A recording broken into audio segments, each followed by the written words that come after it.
Good morning students. आज दिनांक 8 जून 2021, class 9th, subject चित्रकला। चित्रकला में हम लोग आलेखन के बारे में जान रहे थे कि आलेखन क्या है, इसका क्या अर्थ है, आलेखन की परिभाषा क्या है और आलेखन कला की क्या क्या उपयोगिता हो सकती है। हमने आपको बताया भी था कि आलेखन एक विस्तृत क्षेत्र है, हर क्षेत्र में आलेखन की आवश्यकता है। हर जगह दुकानों, बाज़ारों, बर्तनों, पुस्तकों, हर जगह आपकी चादर बिछाते हैं तो चादर पर डिज़ाइन बनी होती है। ये सब क्या है? सब आलेखन है। तो आलेखन का तो बहुत विस्तृत क्षेत्र है। अब आज हम बात करेंगे कि आलेखन के प्रकार कौन कौन से हैं। देखिए प्यारे बच्चों, अगर हम प्रकृति के आधार पर आलेखनों को देखें तो आलेखन 4 प्रकार के हैं, यानी जो नेचर वाइज, यानी प्रकृति के आधार पर।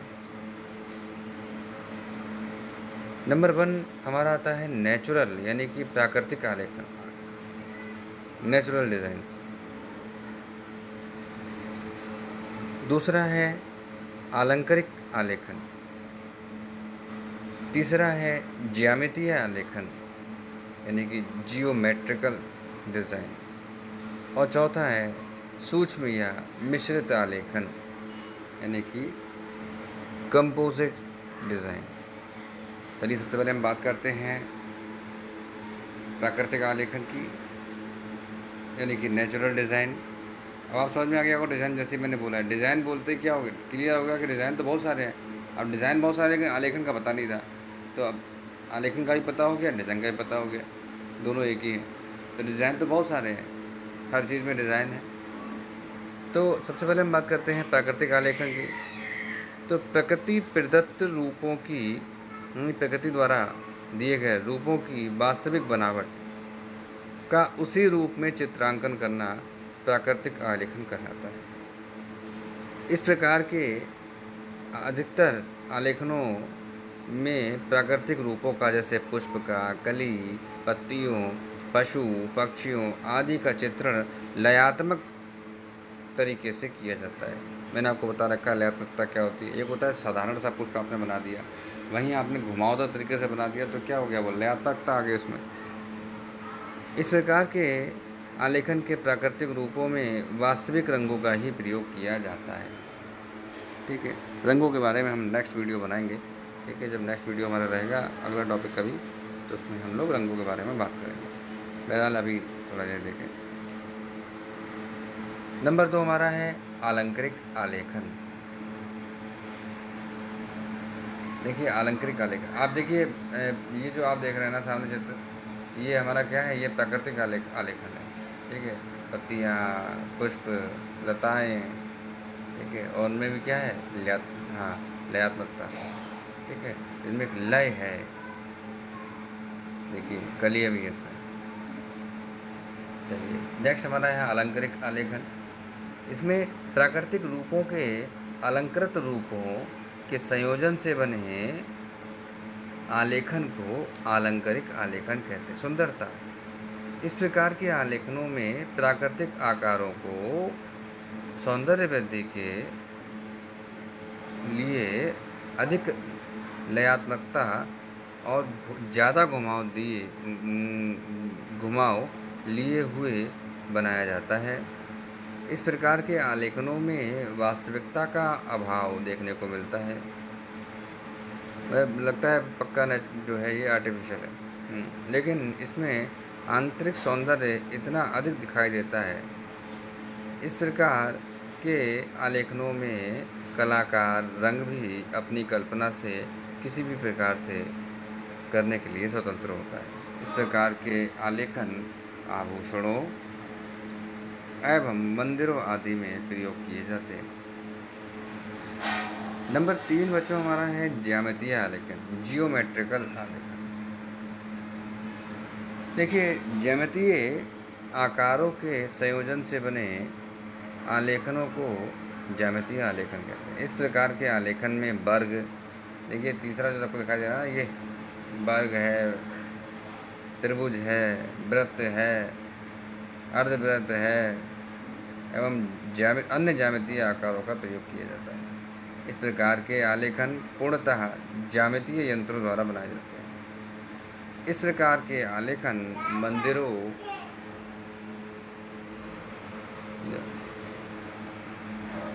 महलों, ताजमहल व लाल किले जैसे ऐतिहासिक भवनों की जाली एवं छतों की छतों व दरवाज़ों आदि पर देखने को मिलता है। आप लोग कभी अगर ताजमहल गए होंगे तो वहाँ आपने देखा होगा, ये मतलब जो है इस प्रकार के डिज़ाइन आपने देखे होंगे। ताजमहल में आप देखोगे जगह जगह बहुत सुंदरता है, और ताजमहल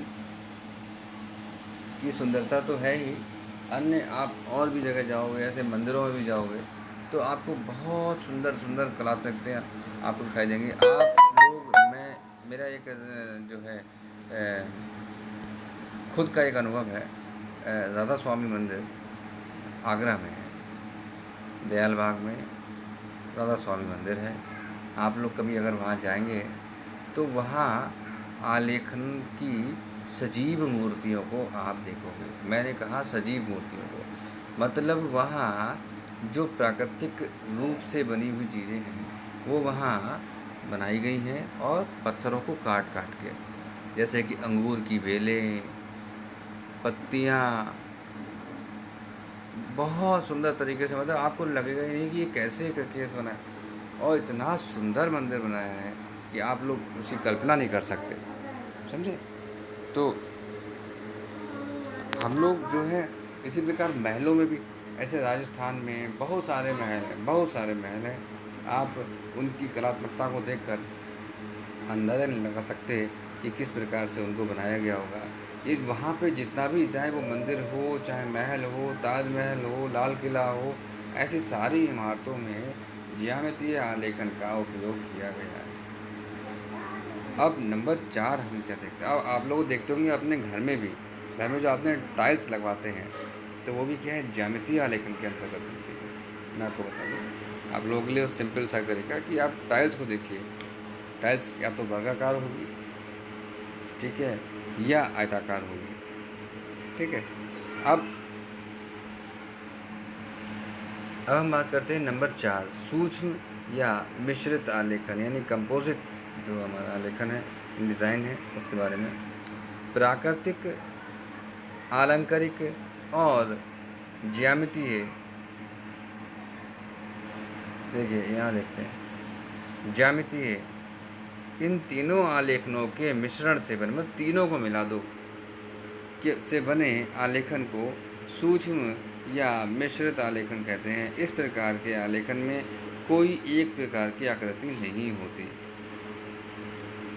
इसमें मिश्रित आकृति रूपों का प्रयोग होता है। इस प्रकार के आलेखन एक निश्चित आकार को सजाने के लिए बनाए जाते हैं, जैसे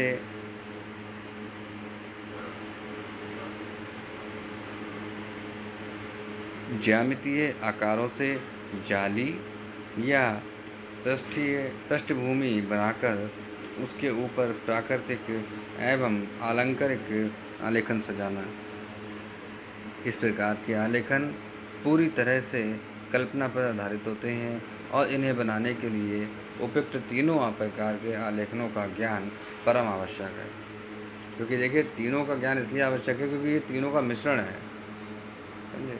तो मिश्रण है तो आपको पता होना चाहिए कि किस प्रकार से जो है ज्यामितीय आलेखन बनता है, किस प्रकार से हमारा आलंकारिक आलेखन बनता है, और किस प्रकार से प्राकृतिक आलेखन बनता है। प्राकृतिक आलेखन तो देखिए सामान्य, अब जैसे हम लोग फूल पत्ती सब चित्रण कर ही हैं, ठीक है, ये हम लोगों ने काफ़ी इसकी प्रैक्टिस कर रखी है। लेकिन जब बात करते हैं आलंकारिक आलेखन की तो इसमें थोड़ी कठिनाई है, क्योंकि कठिनाई इसलिए है क्योंकि ये पूरी तरीके से हमें लगता है आर्टिफिशियल है। इसमें जो सजीवता है वो प्रदर्शित नहीं होती है, लेकिन क्या है, अपने अनुसार हम रंगों का प्रयोग करते हैं। ज्यामितीय में इसमें यंत्रों का प्रयोग होता है, ज्यामितीय यंत्रों का प्रयोग होता है कि कोई राउंड है या स्क्वायर में है, तो इस प्रकार क्यूब है, समझे। तो इन तीनों का मिश्रण क्या कहलाता है, सूक्ष्म आलेखन कहलाता है। और ये आलेखन जैसा कि चित्र में आपको दिखाई दे रहा है, आपको यहाँ पे हर प्रकार का आलेखन दिखाई दे रहा होगा।